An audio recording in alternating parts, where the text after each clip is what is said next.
พระราชวังไมซอร์ตั้งอยู่ทางตอนใต้ของประเทศอินเดียเป็นที่ประทับอย่างเป็นทางการของราชวงศ์วาดียาราชวงศ์ที่ร่ำรวยที่สุดตระกูลหนึ่งของอินเดียระยะเวลานานกว่า550ปีที่ได้เกิดเหตุการณ์ประหลาดและอุบัติเหตุจนต้องมีการสร้างใหม่หลายต่อหลายครั้งก่อนที่จะกลายมาเป็นสถาปัตยกรรมที่สะท้อนให้เห็นถึงความมั่งคั่งสืบสานมรดกทางวัฒนธรรมของอาณาจักรไมซอร์ตลอดจนเป็นสถานที่ท่องเที่ยวที่มีผู้มาเยือนมากที่สุดแห่งหนึ่งของอินเดียอับดุลไททูบจะพาไปเยี่ยมชมพระราชวังที่มีความโดดเด่นทั้งเรื่องขนาดความหรูหราของสถาปัตยกรรมภายนอกและภายในตลอดจนงานเทศกาลประจำปีอันน่าตื่นตาตื่นใจไปติดตามกันครับโอเมก้า 3 มีบทบาทสำคัญต่อสมองแต่ร่างกายสร้างเองไม่ได้ต้องได้รับจากอาหารเท่านั้นจากข้อมูลของ National Institute of Health ประเทศสหรัฐอเมริกาแนะนำว่าเราควรจะได้รับโอเมก้า 3 ประมาณ 1.1 ถึง 1.6 กรัมต่อวันสำหรับผู้ที่ใส่ใจการดูแลสมอง Quality Omega 3 Norway Daily ที่ผลิตและคิดค้นสูตรที่ประเทศนอร์เวย์ก็เป็นอีกหนึ่งทางเลือกในการเติมโอเมก้า 3 ที่จำเป็นให้กับร่างกายในแต่ละวันครับศึกษารายละเอียดและสั่งซื้อได้ที่ quality.asia/abdul-strength หรือคลิกลิงก์ใต้คลิปได้เลยครับ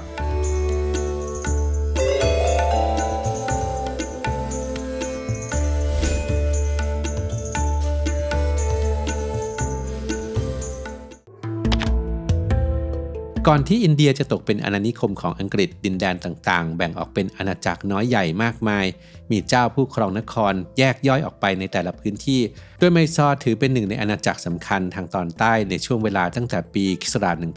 1399 ถึง 1950 รวมกว่า550 ปีมีกษัตริย์ปกครองรวม25พระองค์โดยมีพระราชวังไมซอร์หรือชื่ออย่างเป็นทางการก็คือพระราชวังอัมบาวิลาศเป็นศูนย์กลางสำคัญในการปกครองอาณาจักรไมซอร์ทางตอนใต้ของอินเดียซึ่งในปัจจุบันก็คือรัฐการานาตกะและบางส่วนของรัฐทมิลนาดูและรัฐเกละในอดีตรัฐการานาตกะนี้เคยชื่อรัฐไมซอร์มาก่อนซึ่งแสดงให้เห็นถึงความยิ่งใหญ่ของอาณาจักรและราชวงศ์วาดียาซึ่งเป็นผู้ปกครองและเพิ่งจะเปลี่ยนชื่อรัฐเมื่อราว50 ปีมานี้เอง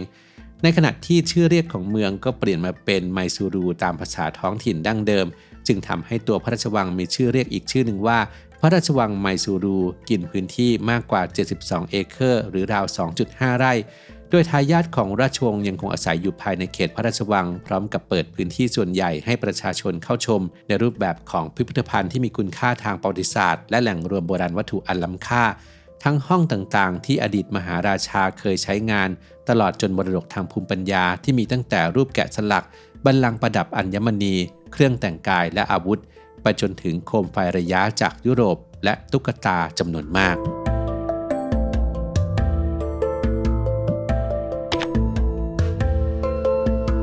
กว่าจะมาเป็นพระราชวังที่งดงามและหรูหราอย่างที่เราเห็นกันทุกวันนี้พระราชวังไมซอร์ต้องผ่านทั้งเหตุการณ์ประหลาดอุบัติเหตุความเกลียดชังและคำสาปจนต้องสร้างพระราชวังขึ้นใหม่บนพื้นที่เดิมหลายครั้งตลอดระยะเวลากว่า5ศตวรรษยาดูรยาโวเดยาปฐมกษัตริย์แห่งราชวงศ์วาดียาเริ่มสร้างพระราชวังครั้งแรกในศตวรรษที่14เป็นเพียงอาคารขนาดเล็กและมีลักษณะเป็นป้อมปราการมากกว่าพระราชวังเนื่องจากในขณะนั้นสถานะของอาณาจักรไมซอร์ยังเป็นเพียงรัฐบรรณาการของจักรวรรดิวิชัยนครและกว่าที่ตัวป้อมปราการจะเสร็จสมบูรณ์ก็ต้องใช้เวลานานกว่า100ปีหรืออีก6รัชกาลคือแล้วเสร็จในปี 1574 ตามบันทึกประวัติของราชวงศ์วาดียาระบุว่าป้อมปราการเคยถูกฟ้าผ่าเสียหายและสร้างขึ้นใหม่ในช่วงศตวรรษที่17ซึ่งในเวลานั้นอาณาจักรไมซอร์ได้ก้าวขึ้นมาเป็นรัฐอิสระที่ก้าวหน้าและทันสมัยที่สุดในแดนใต้อย่างไรก็ตามราชวงศ์วาดียาและอาณาจักรไมซอร์ได้ถูกสุลต่านติปูยึดอำนาจขึ้นเป็นประมุขสูงสุดของรัฐในปี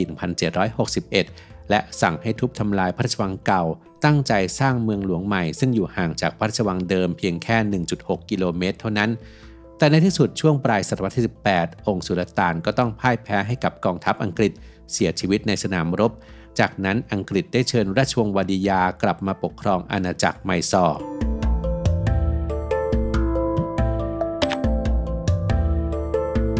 หลังการกลับมาของราชวงศ์วาดียาได้มีการออกแบบและสร้างพระราชวังใหม่อีกครั้งซึ่งเป็นแบบที่เราเห็นกันอยู่ในปัจจุบันโดยเฮนรี่เออร์วินสถาปนิกชาวอังกฤษชื่อดังเป็นผู้ออกแบบการก่อสร้างครั้งนี้ใช้งบประมาณเกือบ 4.2 ล้านรูปี ซึ่งเป็นมูลค่าที่สูงมากพระราชวังแล้วเสร็จในปี 1912 และยังคงมีการต่อเติมขยายเรื่อยมาจนถึงปี 1940 พระราชวังไมซอร์มักถูกนำไปเปรียบเทียบกับพระราชวังบักกิงแฮมของอังกฤษเจ้าอาณานิคมทั้งในแง่ของขนาดและความสง่างามเพราะพระราชวังไมซอร์นั้นเป็นพระราชวังที่งดงามในแบบอินโดซาราเซนิกเป็นรูปแบบที่พบเห็นได้มากในอินเดียในช่วงที่เป็นอาณานิคมของอังกฤษคือผสมผสานระหว่างสถาปัตยกรรมฮินดูและอิสลามของราชปุตรและโมกุลเข้ากับสไตล์โกธิกของอังกฤษประกอบไปด้วยโดมสีชมพูเข้มซุ้มโค้งและแนวเสาหินโดยใช้หินทรายและหินอ่อนเป็นวัสดุหลักมีหอคอยสูง44 เมตรมี5 ชั้นพร้อมโดมทองคำห้องท้องพระโรง2 ห้องประตูทำจากไม้มะฮอกกานีพร้อมลานภายในหลายแห่งและส่วนที่จัดวางอย่างสมมาตรยอดซุ้มประตูกลางประดับด้วยประติมากรรมของเทพีโคชลักษมีเทพีแห่งความมั่งคั่งและความรุ่งเรืองห้องสำคัญที่ได้รับการตกแต่งประดับประดาเพดานและเสาแกะสลักเป็นอย่างดีคือท้องพระโรงดูบาและศาลากัลยาณมณฑปหรือศาลาสำหรับทำพิธีอภิเษกสมรสที่ประดับลวดลายนกยูงพร้อมหน้าต่างกระจกสีและลวดลายดอกไม้ทรงมันดารารวมถึงภาพจิตรกรรมอันวิจิตรที่ประดับอยู่ทั่วพระราชวังราชวงศ์วาดิยาเป็นผู้อุปถัมภ์ศิลปะหลายแขนงทั้งวรรณกรรมและวิจิตรศิลป์และช่างฝีมือที่เก่งที่สุดของรัฐบางส่วนก็ได้มีส่วนร่วมในการสร้างสรรค์พระราชวังแห่งนี้ในขณะเดียวกันก็ยังร่ำลือกันว่ามีการสร้างอุโมงค์ลับใต้ดินในพระราชวังเชื่อมต่อไปยังพระราชวังอื่นๆที่อยู่ใกล้เคียงอีกด้วย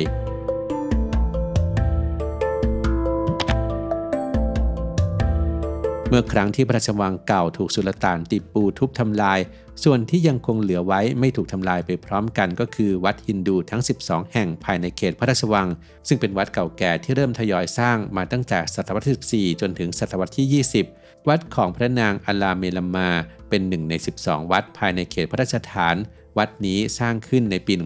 1612 โดยในขณะนั้นราชวงศ์วาดิยาได้เข้ายึดครองเมืองศรีรังคปัตตนะพระนางอัลลาเมลัมมาเป็นพระมเหสีของกษัตริย์ที่สิ้นพระชนแต่ยังคงสวมใส่เครื่องเพชรพลอยหลบหนีการจับกุมพร้อมกับปฏิเสธไม่ยอมมอบเครื่องประดับให้ตามที่ราชวงศ์วาดิยาร้องขอกล่าวกันว่าพระนางอัลลาเมลัมมากระโดดลงแม่น้ำเพื่อปกป้องศักดิ์ศรีของตนเองพร้อมสาปแช่งราชวงศ์วาดิยาให้ไม่สามารถมีทายาทสืบทอดตามธรรมชาติได้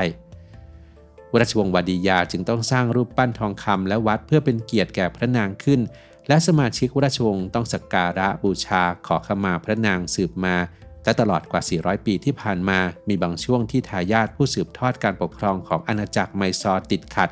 ด้วยไม่มีราชโอรสหรือสิ้นพระชนม์ไปตั้งแต่ยังทรงพระเยาว์องค์มหาราชาจึงต้องแก้ปัญหาด้วยการตั้งบุตรบุญธรรมซึ่งส่วนใหญ่ก็คือสรรหามาจากเชื้อพระวงศ์ที่เป็นพระญาติให้ขึ้นครองราชย์สืบแทนไม่ใช่ลูกชายสายเลือดโดยตรงของกษัตริย์องค์ก่อนหน้าและทุกวันนี้ยังคงมีการสืบทอดตำแหน่งมหาราชาแห่งไมซอร์แต่ปรับบทบาทไปเป็นประมุขผู้นำประจำตระกูลมากกว่าการเป็นกษัตริย์โดยประมุขของตระกูลวาดิยาปัจจุบันคือยาดูเวียกิษณาดัตตาชัมมราชาวาดิยาได้รับตำแหน่งเมื่อปี 2015 ขณะที่มีอายุได้ 23 ปีโดยเป็นลูกบุญธรรมของประมุของค์กรและสถานะทางสายเลือดที่แท้จริงคือเป็นลุงและหลานชาย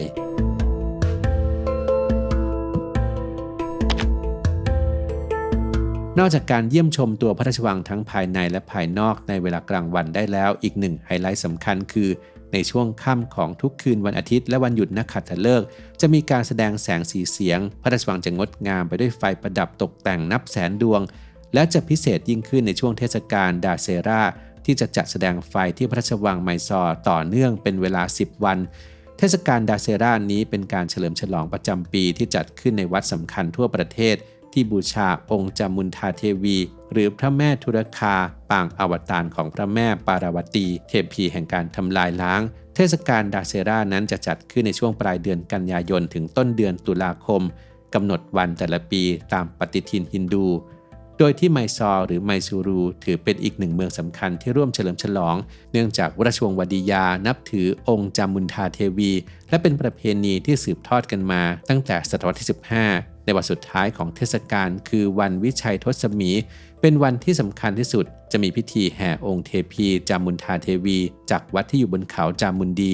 โดยอัญเชิญพระรูปมาประทับบนบัลลังก์ทองคำพร้อมด้วยขบวนพาเหรดของทหารการแสดงพื้นเมืองและกายกรรมเ เป็นเทศกาลประจำปีที่เต็มไปด้วยสีสันอันน่าตื่นตาตื่นใจ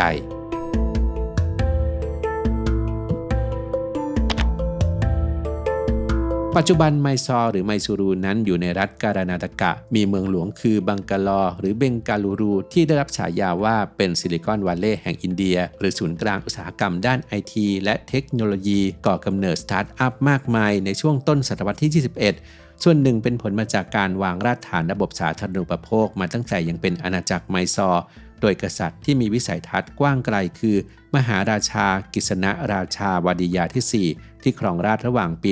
1902 ถึง 1940 เป็นเวลานาน 38 ปีทรงวางรากฐานความเจริญรอบด้านให้กับบ้านเมืองบังกาลอถือเป็นเมืองแรกในทวีปเอเชียที่มีไฟฟ้าใช้บนท้องถนนตั้งแต่ปี